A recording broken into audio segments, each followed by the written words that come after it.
I disagree with the premise that there is a breakdown in relationship between the police and the military. I can give you some examples. I totally disagree. Okay. Well, there was the example of the kidnapped kingpin. The police force put a special task force together to go and arrest him, and the military shot down those policemen.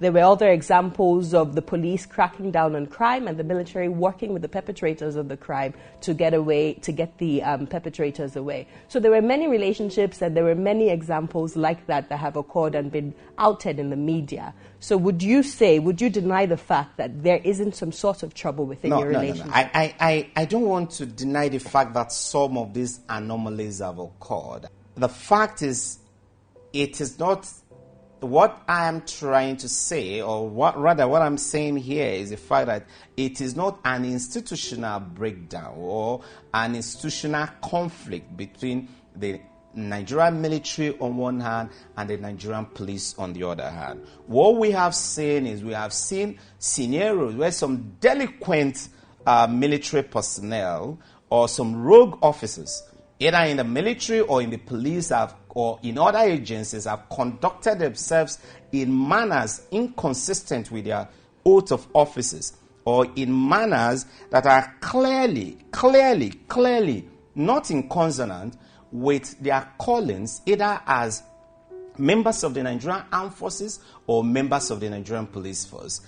These kind of isolated incidences, which sometimes have grave implications and usually impact negatively, not just on individual relationship, but also on institutional relationship, are condemnable. And we must work again collectively to deal with them. But the fact that we have recorded some of these unusual situations does not mean that there is a breakdown between relationship institutionally between the police and the Nigerian Armed Forces. On the issue of military doing the work of police, I want to say, by the nature of our job descriptions, if you look at the relevant sections establishing the Nigerian Police Force, for example, and defining or providing for the functions of the police, you will see that one of the functions of the police force in Nigeria include the performance of military duties when called upon to engage in such military duties. And that's why if you go to the Northeast today, at the war theater where the major operations against Boko Haram are being conducted, you have members of the Nigerian Police Force from East Elite Special Forces, the Police Mobile Force, the Counter-Terrorism Unit, the Special Protection Unit, are part and parcel of the fighting arm of the military. They are embedded, they are infused into the military components that is actually conducting those battles against the terrorists. And in terms of the military doing the work of... And on the other hand, yes, on the reverse... In terms of securing the internal... The military also, if you look at the Constitution, the Constitution also enabled the military to come in aid of civil authorities when the services are equally requested. I think where Nigerians are having issues is when sometimes these operations are probably being carried out in some states where members of the civil populace feel there are no major challenges warranting the continuous presence of the military.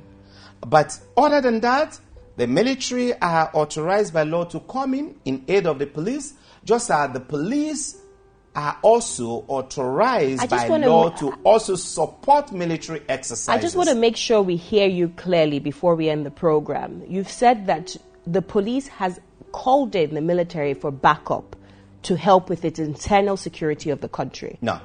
I didn't say that. Okay.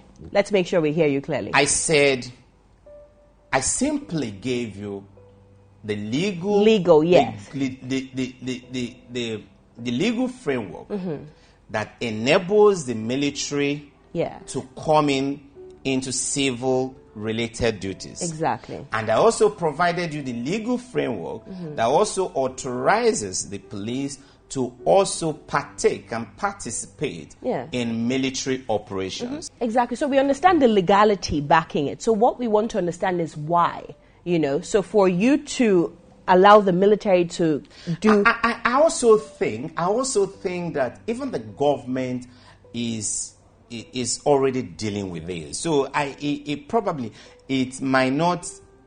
we might just be overflogging it here because I'm aware, and I've also read it in papers, and I'm sure you must have seen it too, that there is a deliberate policy by the government now to pull back the military in some areas.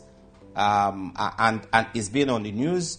And I think those policies are being fine-tuned for full implementation. I also think that those policies will be carried out selectively. They will be target-oriented. They will be done in such a manner that the military will pull back starting from areas where their pulling back will not affect or have any significant negative effect on the security situation. Not to keep flogging a dead horse here, but the reason I've asked why is because the Nigerian citizens want to know why were they even there in the first place. Don't we have enough people in the police force to handle our internal security issue? Why did we even need to get the military involved? Let me say this. Yeah. I speak as a spokesperson for the Nigerian Police Force. Yeah. And that's why I have tried to stay on my lane. I don't speak for the Nigerian Army. I don't speak for the Nigerian Air Force. I don't speak for the Nigerian Navy.